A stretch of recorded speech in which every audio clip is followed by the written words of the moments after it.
Bonjour à tous, bienvenue à Dose de Conviction, là où on vise à équiper les chrétiens dans notre société moderne d'aujourd'hui. Avant de continuer plus loin, j'aimerais me présenter, comme d'habitude finalement, hein, Gab? Oui. Fait que moi c'est Joey, je suis pasteur assistant de l'Église évangélique de la Petite Nation, j'ai fait un baccalauréat en théologie et c'est ça, donc par la suite, je suis devenu vraiment le pasteur assistant à Saint-André, l'Église évangélique de la Petite Nation, et j'ai ici Gab qui est avec moi. Moi, mon nom, c'est Gabriel Lamarche-Lizotte. J'ai fait mes études à l'université en histoire et je suis couramment, présentement, enseignant dans une école secondaire de l'Outaouais en tant que prof d'histoire, géo, anglais. En fait, je bouge des trous. Donc, un peu partout finalement. Et effectivement, quand tu es prof au Québec, il faut que tu sois versatile. Ah, c'est correct, c'est correct. Et avant d'aller plus loin, en fait, j'aimerais réitérer ou juste venir apporter un correctif à un point que j'avais apporté le dernier épisode où on parlait de justement la Bible, un outil merveilleux, incroyable pour le chrétien. Et c'était sur le point de l'alliance où j'avais mentionné que à un certain point, je sais pas si tu t'en rappelles, Gab, ou est-ce que c'était Abraham qui avait marché au travers d'un bétail pour conclure l'alliance. Et en fait, c'est faux. Je sais pas, je me rappelle plus si on parlait de Moïse ou d'Abraham, mais je pense que c'était Moïse, parce qu'on avait dit Moïse marchait au travers, mais finalement c'était pas Moïse, c'était pas plus Abraham, c'était Dieu. Donc c'est Dieu qui a marché au milieu du bétail. Puis la raison, en fait, on peut voir ça pour ceux qui sont intéressés dans Genèse chapitre 15, et parce que c'est Dieu qui concluait une alliance avec Abraham. Donc, c'est Dieu qui a marché au travers du bétail. Puis, en fait, ça apporte quelque chose d'intéressant ici parce que la personne qui marchait entre le bétail, c'est la personne qui concluait une alliance. C'est pas celui qui recevait, l'autre partie qui recevait l'alliance, mais c'est la personne qui amenait une conclusion à l'alliance, ça vient clore l'alliance. Pouf, est faite. Alors, voilà. C'est Dieu qui faisait une alliance avec Abraham, donc c'est pour ça que c'est Dieu qui a marché au travers des bétails. Donc, je vais juste apporter ce correctif-là, étant donné que pour moi, c'est très important que de ne pas falsifier ou de mal dire ce qu'il y a dans la Bible, même si je suis un être humain, on fait tous des erreurs. Effectivement. Mais ça valait la peine parce que c'est important, c'est un outil indispensable de la Bible. Et dernier épisode, on a parlé beaucoup de l'Ancienne Alliance. Et aujourd'hui, on veut parler surtout encore de la Bible, mais de la deuxième partie de la Bible qui est le Nouveau Testament, soit dit en parlant, la Nouvelle Alliance. Et c'est ça, donc on voulait vraiment parler là-dessus parce que c'est quelque chose d'important, c'est quelque chose que pour nous, en tant qu'à l'Église évangélique de la Petite Nation, dans le mouvement évangélique, on croit que nous sommes dans la Nouvelle Alliance. Maintenant, tu sais, on peut se poser beaucoup de questions. Donc, c'est quoi la Nouvelle Alliance? C'est quoi le lien entre ça et l'Ancienne Alliance? Parce que il y a plein de choses qui changent entre l'Ancienne Alliance et la Nouvelle Alliance. Fait que beaucoup de questions qui peuvent se poser, c'est quelque chose qu'on espère vraiment pouvoir répondre. Et c'est ça. Fait que Gab, je vais te laisser commencer un peu là-dessus, puis moi je vais venir, on va s'amuser avec ça. Parfait. Ben écoute, c'est très simple. Quand on s'est laissé, on disait que les derniers livres de l'Ancien Testament, c'était les livres prophétiques. Ouais. Principalement. Si on regarde un peu l'histoire de la Bible, en fait, ce qui est arrivé, c'est que les prophètes sont arrivés. Et en fait, les prophètes, leur job, c'était d'avertir le peuple d'Israël qui devait mettre de l'ordre dans leur vie et de suivre la loi.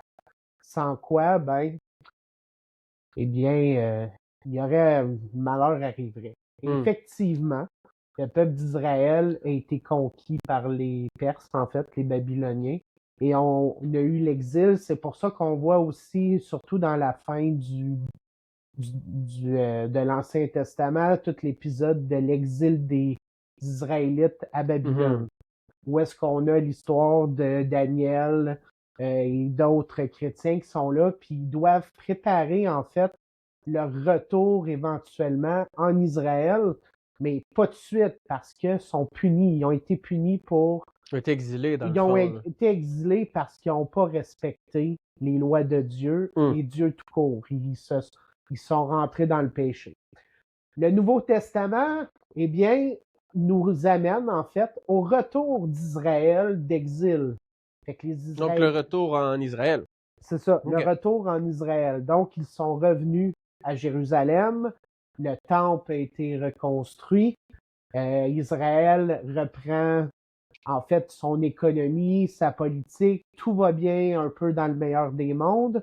Et là, leur but principal, leur but premier, c'est de ne plus jamais s'éloigner de la loi de Moïse, qui est les 10 commandements. OK, c'est ça que j'allais te demander dans le fond. Pas que je ne savais pas, mais dans le sens, pour nos auditeurs ici, on parle de quoi qu'on parle de la loi de Dieu finalement? C'est ça, c'est vraiment les 10 commandements qui sont les 10 lois divines données par Dieu à Moïse lorsqu'il était en haut du mont Sinaï, si ma mémoire est bonne. Ben, en fait, c'était la loi. C'est ce qu'on appelle dans la Bible les 10 commandements. Donc, les prêtres religieux, les prêtres juifs du temple ont décidé de créer de nombreuses lois en plus des 10 commandements, toutes dans le but de plus jamais avoir à être exilés ou d'avoir une défaite comme ils ont eu. Et là, c'est dans les mêmes moments où est-ce qu'on voit l'arrivée de Jésus qui vient dans notre monde. Et Jésus, par exemple, il va faire face à une très grande opposition des grands prêtres israélites, des autorités religieuses. Là. Des autorités religieuses, parce que lui, il arrive et il dit « Ouais, mais vous faites pas nécessairement les choses comme la loi le dit. C'est vos lois à vous. » Donc, c'est problématique. Donc, le Nouveau Testament parle principalement de l'histoire un peu puis du ministère de Jésus et de ses apôtres. Donc, le Nouveau Testament comprend 27 livres qui est divisé en 4 sections. Donc, on commence par les 4 évangiles, qui est des 4 apôtres, qui est Matthieu, Marc, Luc et Jean. Et ensuite, on va avoir les actes des apôtres. Ça, c'est en fait suite à la crucifixion de Jésus. Les actes des apôtres, en fait, expliquent le travail d'évangélisation, les voyages que les apôtres ont fait partout à travers le monde connu pour propager la parole de Dieu.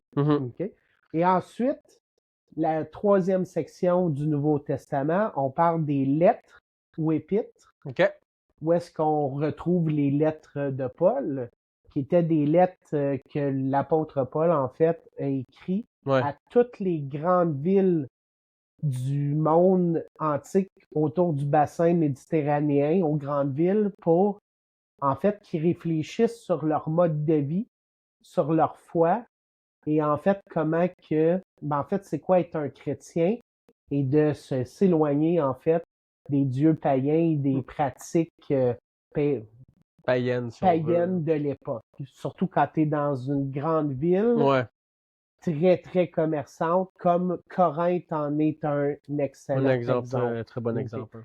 Et la dernière section, on arrive avec la fin de la Bible, qui est un peu le livre que plusieurs personnes, des fois, on a peur d'y toucher un peu, mais c'est l'Apocalypse qui parle, en fait. L'Apocalypse a été écrit vraiment vers la fin du 1er siècle de notre ère. C'était à l'époque où est-ce que, il faut s'entendre, le monde appartenait principalement à l'Empire romain. Donc, les Romains avaient des pratiques quand même assez rough envers les chrétiens. Il y avait beaucoup de persécutions. Les Roms voulaient imposer ses religions, ses lois. Et en fait, ce que Jean a écrit dans l'Apocalypse, c'était tout simplement, en fait, c'était préparer à la fin du monde et préparer la fin des temps, finalement. La fin des temps et le retour de Jésus, éventuellement. Mais un retour qu'eux autres pensaient que ça se passerait dans leur temps aussi, je pense. Exactement. En fait, ça revient aussi un peu à ce qu'on disait c'est que les Juifs, même à l'époque, on parle de la fin des temps, c'est encore le retour de Jésus ou de quelqu'un qui viendrait se débarrasser des Romains ou C'est ça, la ou délivrance, la finalement. délivrance du joug romain, de De l'oppression l'envahisseur, de l'oppression, d'un autre. nomme-les tout le kit. Mais c'est dans ce contexte politique-là que l'Apocalypse a été écrit. OK, puis fait que c'est écrit dans un contexte où toute la nation d'Israël s'attendait à un grand délivreur, un grand guerrier, là. Oui, mais en fait, depuis longtemps, Israël attendait son guerrier. Ouais, c'est vrai que c'est C'est la raison pour laquelle ils ont crucifié Jésus, C'est parce vrai. qu'ils ne croyaient pas que c'était Ouais, le ouais. sauveur. Non, c'est vrai. Parce qu'eux autres, ils attendaient encore un guerrier, puis on va le voir aussi plus loin éventuellement, parce qu'il faut savoir que le Nouveau Testament il a été écrit dans l'optique qu'il y a eu trois grandes crises, OK. La première crise, c'est la crucifixion de Jésus. OK. Donc, les grands prêtres d'Israël ont refusé de croire ou d'accepter Jésus comme étant le sauveur du peuple juif OK. et des hommes. Donc, ils l'ont crucifié. Hum. Alors, ses disciples, ses apôtres ont décidé on devrait mettre sur papier, écrit, son témoignage, Mhm. ce qu'ils ont fait, son ministère, ses miracles, etc.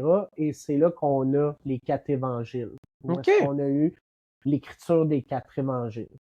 Ensuite, la deuxième crise, c'est qu'on rentre où est-ce que dans l'époque des grandes persécutions romaines, parce qu'il faut savoir qu'à cette époque-là, surtout autour du 1er siècle de notre ère, Ouais. OK? Il faut savoir, Jésus a été crucifié en l'an 30. OK? Donc, après ça, les apôtres commencent à écrire l'histoire et le ministère de Jésus. Ouais, c'est ça. OK. OK? Ensuite, la persécution commence dans l'Empire romain, surtout avec des empereurs vraiment sévères, dont le pire est Néron. OK, ouais. Si ça vous intéresse, on pourra en parler plus amplement un autre tantôt. Mhm. Ou vous pouvez aller faire vos recherches. Mais Néron, ça a été l'empereur romain qui a persécuté le plus les chrétiens et à toutes sortes de façons, mais on rentrera pas trop dans ces détails-là. Dans les détails, l'instant. ouais. Exactement. Fait que c'est dans la crise, c'est vraiment les persécutions et la mort des apôtres. Il faut se rappeler que la majeure partie des apôtres sont tous été, en fait, sont tous morts pour leur foi. Hmm. À l'exception de Jean qui était le dernier, que lui a survécu de façon miraculeuse, en fait. Ouais, c'est vrai.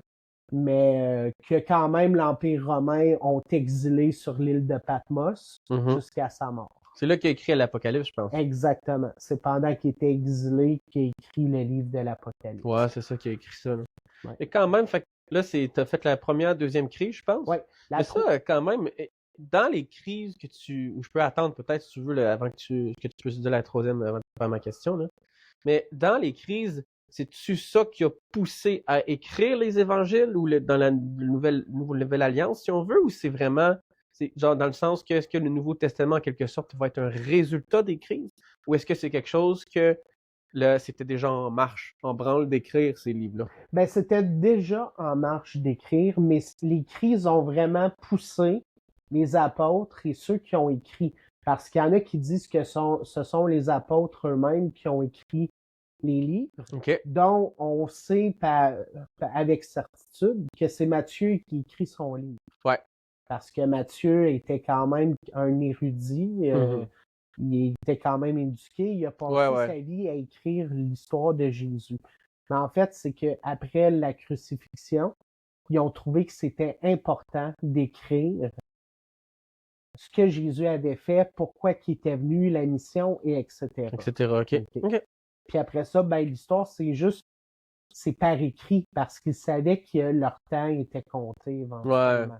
Ben, ils savaient que ça serait pas tard qu'ils se feraient persécuter, là. Exactement, ça s'en venait. Il y avait déjà de l'opposition. Écoute, il y avait déjà beaucoup de persécutions à Jérusalem par Ouais. les grands prêtres juifs. C'est pour ça que la plupart des apôtres, en fait, ont quitté Jérusalem pour aller voyager à travers le monde connu. Ouais, ok. Donc, c'est ça qu'on voit. Tu sais, il y en a plusieurs Ok. qui sont morts ailleurs. Comme, si je me trompe pas, c'est justement Matthieu qui est mort en Éthiopie alors qu'il faisait son voyage et propageait la parole Ouais, de c'est ça. Dieu là-bas.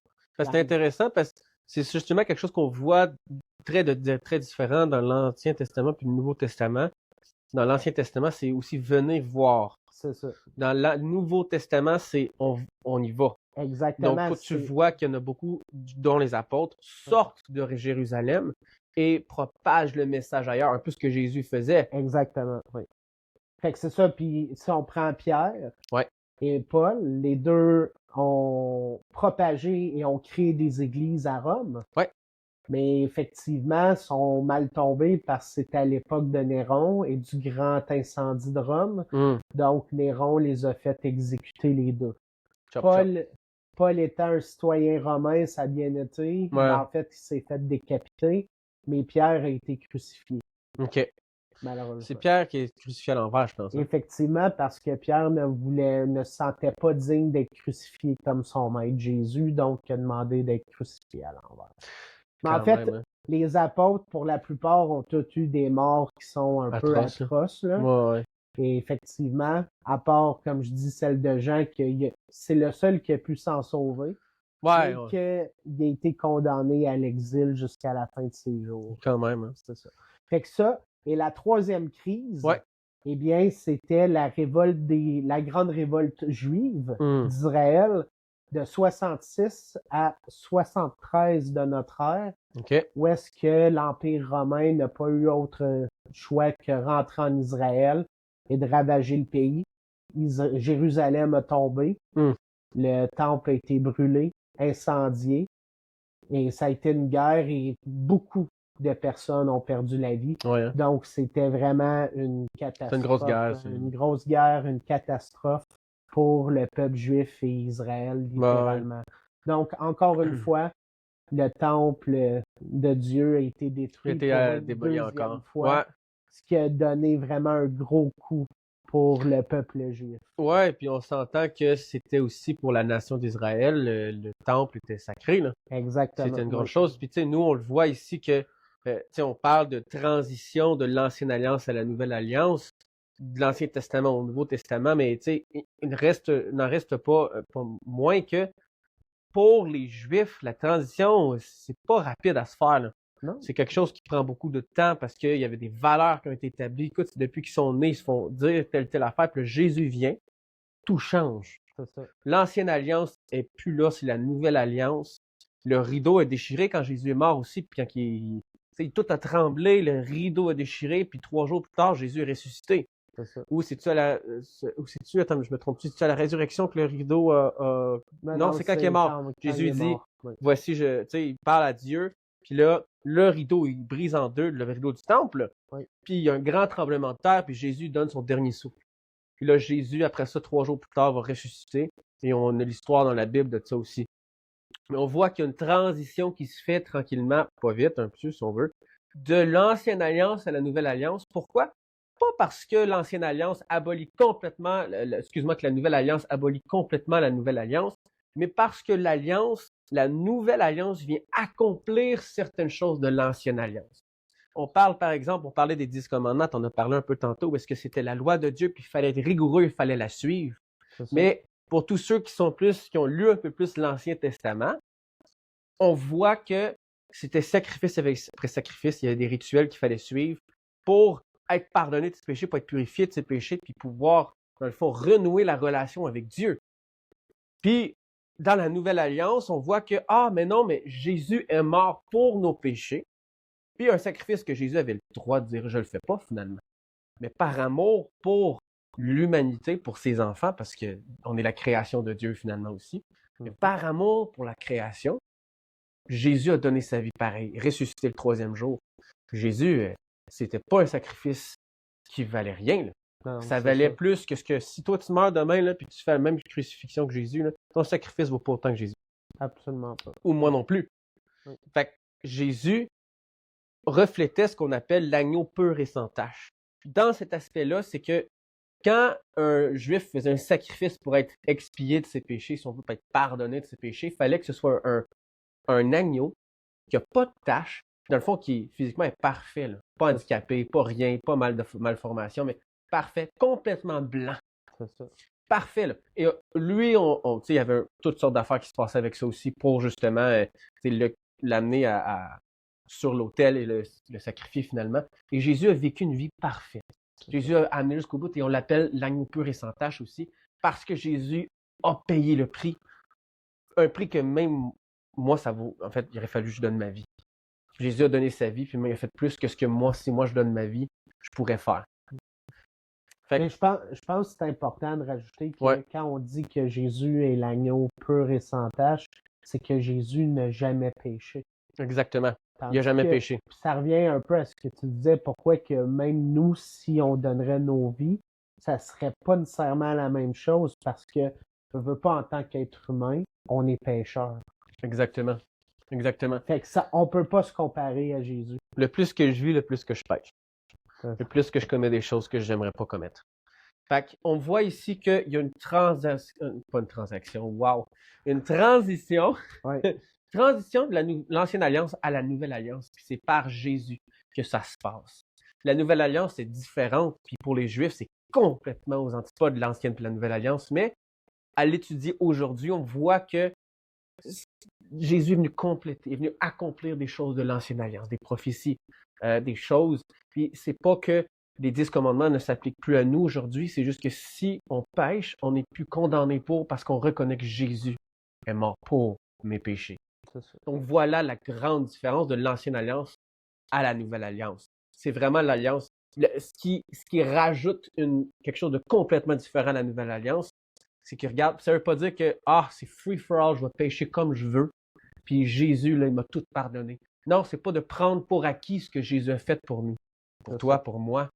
C'est de dire, hey, merci Jésus parce que par ta mort et ta résurrection, je suis complètement pardonné. Puis ça veut dire en quelque sorte que tu es mort pour les péchés, pour pardonner les péchés du passé, du présent et du futur. Donc, je suis plus condamné parce que tu as payé, dans le fond, pas la caution, mais la peine pénale. On peut voir ça de même aussi. Donc, merci Seigneur pour ça. On est vraiment reconnaissant. Puis, donc, c'est vraiment ça. Donc, la nouvelle alliance, on parle de suivre Jésus, finalement. C'est ça. On a des témoignages, tu parlais des Matthieu, Marc, Luc et Jean qui rapportent vraiment le ministère de Jésus. Puis, écoute, Jean va le dire que ce qui est rapporté dans le livre, si on rapporterait tout ce que Jésus avait fait, on en aurait pour des livres et des livres et des livres. Puis trop pour lire vraiment tout ce qu'il a fait. Fait qu'on voit que Jésus a eu un impact significatif sur la population, sur la nation juive finalement, à l'époque. Absolument. Maintenant, par la nouvelle alliance, on voit aussi que c'est Dieu ici qui donne accès à son trône de grâce.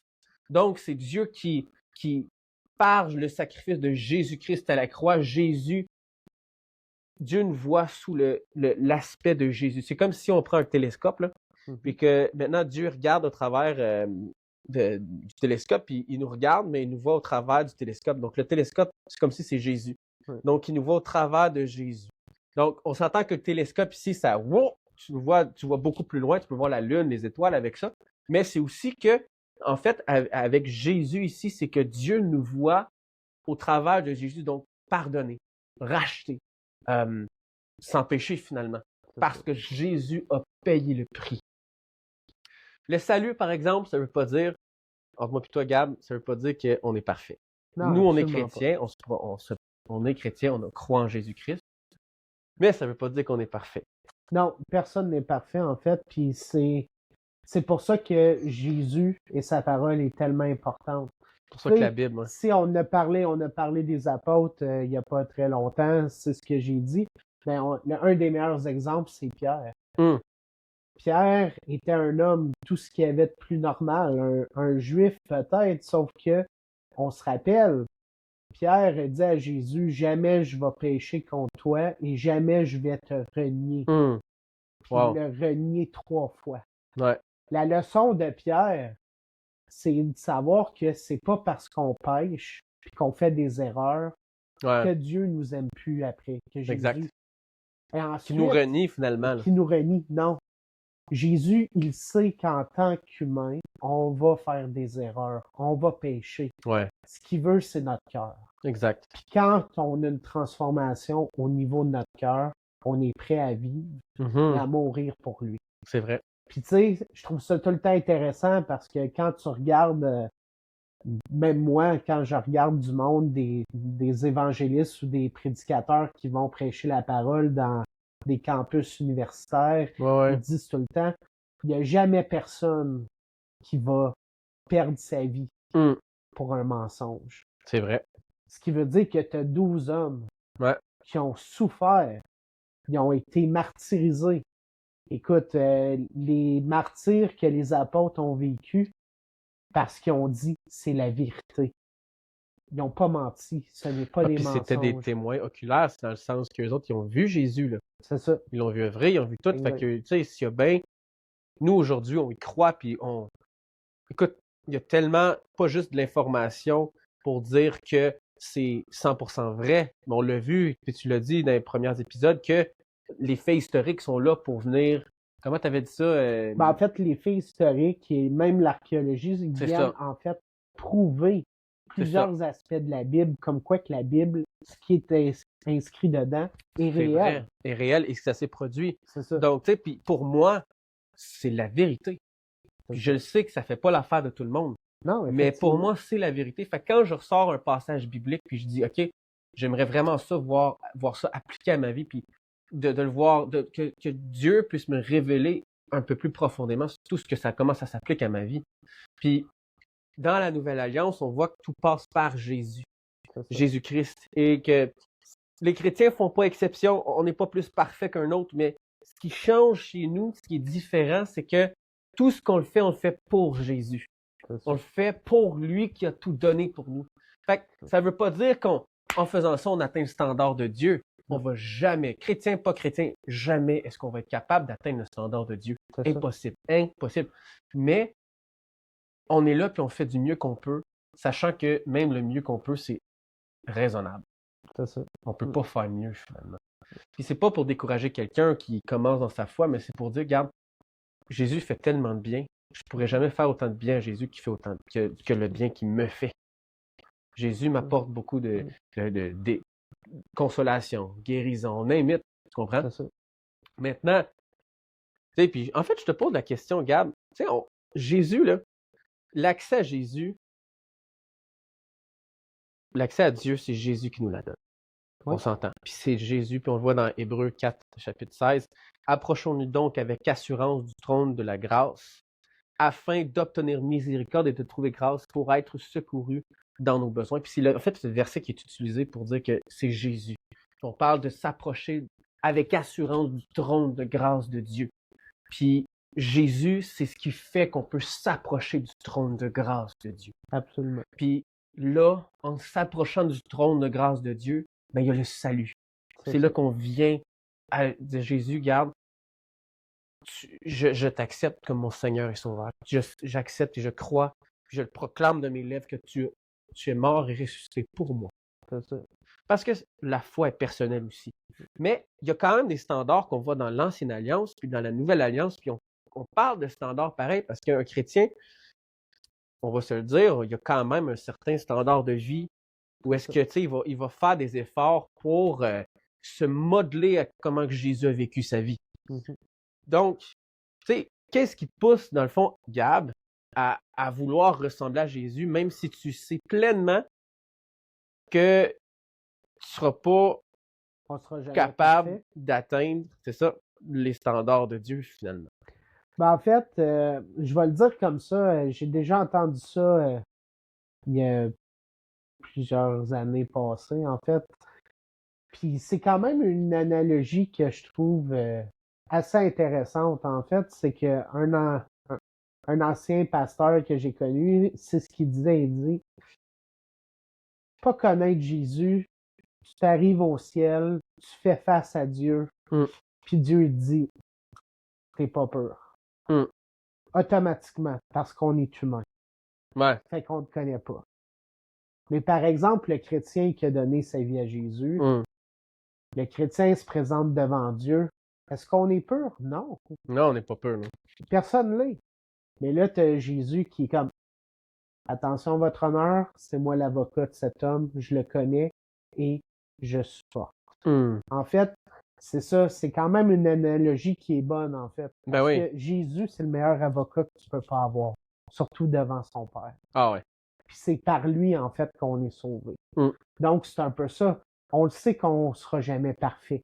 Parce que, veut pas, le fait d'être humain, ben, nous pousse à pécher. Puis on vit aussi dans une société que, on va se le dire, c'est pas toujours évident Non, mais d'avoir c'est ça. une vie qui est très droite. Hum. Mais l'affaire, c'est qu'avec Jésus, on peut recommencer si notre cœur est à la bonne place. Ouais. Puis tu l'as Mais bien dit, tu sais. c'est Ouais, ça. vas-y. Jésus, il veut qu'on lui donne notre cœur, mais il veut qu'on se transforme. Mais Mhm. c'est le travail d'une Il vie. veut qu'on progresse. C'est ça, c'est une progression. C'est pas quelque chose qui va changer du jour au lendemain. Ouais. C'est vraiment, c'est pour ça qu'on dit marcher par la foi. Hum. La marche chrétienne. Ouais. Une marche, t'avances. Ça veut pas dire que tu prendras pas des détours ou que tu tomberas pas dans un trou de boîte. Hum. Ça va être difficile. Mais c'est une progression. Ouais. Et on espère. Puis si on tombe, qu'est-ce que vous faites? Vous faites comme les enfants qui apprennent à marcher. Vous relevez, Ouais. puis on continue à marcher. C'est vrai. C'est Tu ça. sais, je pense qu'il faut comprendre là-dedans, tu sais, c'est dans vivre selon Dieu, c'est-tu un objectif atteignable? Ben, c'est dur à répondre, je trouve. Parce que d'autant qu'on apprend à vivre selon Dieu, on apprend à marcher dans notre foi en tant que chrétien. Tu sais, c'est comme un bébé, là. Il va apprendre à faire ses pas. Il Oui. va apprendre à marcher, il va avoir de la misère avec son équilibre au début, il va tomber ses fesses, il va se relever, il va se réessayer. Puis à un moment donné, il réussit à marcher, à tenir son équilibre, puis à prendre, hop, le premier pas, puis là, hop, il prend l'autre pas, puis là, C'est tu sais, ça. tranquillement, puis là, il devient de plus en plus à l'aise. Fait que, tu sais, vivre selon Dieu, atteindre les objectifs de Dieu, c'est-tu inatteignable? Écoute, moi, je serais plus dans le sens de dire, c'est-tu vraiment une bonne question à se poser? Parce qu'on n'est pas parfait. Le standard de Dieu, il a toujours été très élevé. Et très élevé. Fait que sur cet aspect-là de, tu sais, de la perfection, oublie ça, là. On ne va jamais atteindre. C'est pas un objectif qui, pour moi, est atteignable d'atteindre le standard de Dieu à 100% parce que je le vois, là. Je marche avec Dieu. Je marche dans travailler tu sais, dans ma vie quotidienne. Puis en tant que chrétien, c'est que ça travaille ton cœur, ça travaille tes habitudes, ça travaille comment es-tu gentil envers d'autres? Est-ce que tu as de l'amour, que tu sais, que tu t'aimes-tu ton prochain finalement? C'est ça. Mais c'est à fur et à mesure que tu progresses, tu adoptes des choses, tu fais, mais on dirait que tu as toujours des mauvais plis que tu prends quelque part. Puis il faut que tu les remarques, puis il faut que tu sais, ah, ok, bon, j'ai telle chose à travailler finalement, puis on dirait que quand tu travailles une chose, tu as quelque chose d'autre qui se développe. Bon, ça peut être de moins en moins pire, on s'entend, là. Je veux pas dramatiser puis dire, mais c'est pour dire que Jésus regarde au cœur. Oui, effectivement. Jésus, est-ce qu'il regarde pour autant, ah, lui, il n'a pas atteint les objectifs, là. Ça fait dur son affaire. Ou est-ce qu'il va regarder la volonté que derrière? Pas parce que pas dans le sens, s'il l'a pas atteint, je le flush. Non, non. Jésus ne flushera pas, parce que Jésus est rempli d'amour, puis Jésus il est là pour t'accompagner pendant ta transformation, pendant que tu chemines avec lui. Jésus il est là pour ça. Il n'est pas là pour dire il fallait que tu sois parfait. Écoute, comme un mauvais patron qui va te taper dessus et dire ah, tu étais supposé d'atteindre tes objectifs, ou quelqu'un d'abusif finalement qui va te sortir, te critiquer tout le temps. Non, Jésus n'est pas là pour ça. Jésus est là pour nous aimer. Puis c'était vraiment, c'est ça le message de l'Évangile. Puis c'est là-dedans que moi, même toi, Gab, moi, on croit, c'est Jésus est rempli d'amour. Peu importe combien de temps tu chutes, peu importe combien de temps tu tombes, Jésus va être là pour t'accueillir. C'est pour ça qu'il dit nul ne va au Père que par moi. C'est ça, exactement. Parce que sans Jésus, effectivement, on n'est pas au standard de Dieu. Non. C'est ce que tu as dit. C'est Mais en ça. même temps, je reviens un peu sur ce que tu disais, là, sur justement la question du standard, quand on sait qu'on ne peut pas atteindre Ouais. la perfection que Dieu attend de nous. Mhm. Mais en fait, la question ici, c'est que si quelqu'un est parfait, Mm. est-ce qu'il a besoin de Dieu? Non, Effectivement. aucunement.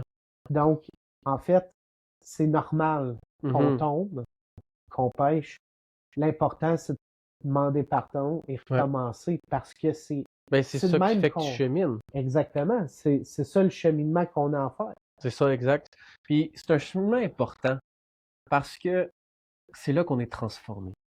C'est ça. Tu sais, quand on tombe, quand on chute, puis que le Seigneur Jésus nous relève, ça prend de l'humilité de dire, je me suis pas relevé par mes propres forces. C'est ça. C'est Jésus qui m'a donné toute la force nécessaire pour que je sois capable et en mesure de me relever sur mes pieds. C'est un défi. Puis ça prend, faut que tu te mettes en arrière. Faut que tu dises, OK, c'est l'abandon de soi finalement. C'est Puis ça. tu dis à Jésus, hey, voici. Jésus t'a ouvert le chemin. J'ai accès direct à Dieu, au trône de grâce, par toi, par le moyen de la foi. Parce que la foi, dans le fond, c'est de croire en Jésus. C'est ça. Pardon, j'ai fait un petit rot. Mais c'est de croire, puis que c'est plus par des sacrifices que je suis pardonné. C'est ça. par un seul sacrifice, puis c'est Jésus-Christ à la croix. C'est ça. Fait que, tu sais, quand on parle de c'est quoi selon les critères de Dieu, on parle des 10 commandements. On parle de tu sais, pas d'autre Dieu, pas de vol, pas de menterie, pas de faux témoignages, pas de haine envers ton prochain, si tu veux. Mais c'est dans le fond une vie parfaite et sans faute qu'on n'est pas capable de mener. C'est ça. Puis que Jésus, il vient, il dit, regarde, t'as pas besoin. Puis c'est pas, Jésus dit pas ça en disant, pas besoin de mettre d'effort là-dedans. C'est correct, j'ai tout fait. Tu peux me dire la pire vie que tu veux, tu vas être pardonné quand tu viens au ciel parce que tu m'as donné ta vie. C'est pas ça que Jésus est en train de dire. Non, effectivement. Jésus, il est juste en train de dire, garde, tu seras jamais parfait. C'est ça. Puis moi, je suis là parce que tes efforts en valent la peine. C'est ça. Puis qui tu es, je l'aime. Puis je t'ai créé comme je t'ai créé. Pas parce que je te dis que parce que je t'ai créé de même, tu fais plein de fautes, puis ça l'excuse tout. Non. C'est juste que Jésus, il est là, puis a pardonné. Parce qu'il nous aime. Alors, c'est ça. Est-ce que on dit, ah, c'est atteignable? Non, c'est pas l'objectif de vivre une vie selon Dieu ou une vie parfaite, c'est pas en tout atteignable. Non, c'est ça. Mais par la parole de Dieu, par l'étude, la méditation, comprendre l'ancienne alliance, comprendre la nouvelle alliance, voir comment la nouvelle alliance est en quelque part aussi reliée. Il y a des fondements qu'on peut retrouver dans l'ancienne alliance. Il y a plein de choses qu'on apprend, il y a plein de choses, on chemine nous aussi là-dedans. Puis c'est vraiment important. Fait que la Bible, c'est un outil merveilleux. Ben, en fait, c'est un outil, comme on l'a déjà dit, en fait. La Bible est un livre d'instruction pour le chrétien. Ouais. Parce que Dieu, ce qu'il veut, c'est qu'on soit des êtres transformés Ouais. par lui, par sa parole, des êtres sages, remplis de foi et qui croient en lui, en fait. C'est pour ça que la Bible est tellement importante pour le chrétien. C'est ça. Sans même aller à l'église, tu lis ta Bible, c'est déjà un bon pas. Ouais. C'est excellent. Tout revient à la Bible. Tout revient à la Bible. Ce qu'on parle dans les églises ou même en ligne part de la Bible aussi. Ouais. En fait, c'est parce que la Bible, c'est la vérité. C'est ça. C'est ça qu'on croit en tant que chrétien. Exactement. Puis ici, à l'Église évangélique de la Petite Nation, c'est ce qu'on croit, c'est que la Bible, c'est la vérité. C'est la vérité absolue. Il n'y a pas un autre livre qui a autant de valeur et d'importance et d'impact dans ma vie que la Bible. C'est ça. Puis c'est ça pour un chrétien. Fait que la Bible, c'est l'outil indispensable, merveilleux que un chrétien doit manger tout rond. Faut ça soit sa diète principale. Puis, tu sais, dans l'Église, tout est fait à partir de la Bible. Ça ne veut pas dire que l'Église est parfaite non plus, là. Non, Mais ça veut dire qu'on s'efforce à suivre ce que Dieu a déjà préétabli. Ce que Jésus a établi. Puis, c'est de tomber en amour avec la parole de Dieu. Tomber en amour avec Jésus. Puis, c'est une relation finalement. C'est ça. Fait qu'on voit que c'est indispensable. Depuis qu'on est début chrétien, là, c'est là que c'est. Puis la Bible représente les fondements de la foi. C'est ça. La foi en tant que telle. Puis, c'est ouais. Je Ben, sais je pas sais s'il y avait pas. quelque chose que tu voulais ajouter, je tourne dans mes mots, là. Non. Mais je sais pas pour toi, parce que comme moi, t'as grandi dans une famille chrétienne, mais moi, dès mon jeune âge, mes parents me racontaient des Ouais, histoires. des Avant de histoires, me coucher, c'était des histoires bibliques. Parce c'est vrai. que la Bible, on s'entend, il y a tellement. La Bible est une mine d'or d'informations. Ouais. Non seulement tu as l'aspect théologique, tu as l'aspect historique, mais tu as tellement des histoires Mhm. qui sont importantes et même pour t'aider à grandir dans ton cheminement, dans ta Ouais. vie. Tu sais, on prend juste les proverbes et les psaumes qui sont toutes les lettres que David a écrites à Jésus. Écoute, pour te valoriser dans la Ouais. vie de tous les jours, Mhm. dans la chrétienté, c'est, c'est magnifique, là. Ouais, c'est très magnifique. Puis, tu as parlé tantôt de, tu sais, lire la Bible, puis tu peux même le faire de chez toi, puis ça te pousse à grandir pareil, puis tu peux maturer dans ta foi, puis c'est vrai. Mais là-dessus, j'aimerais rajouter quelque chose de super important.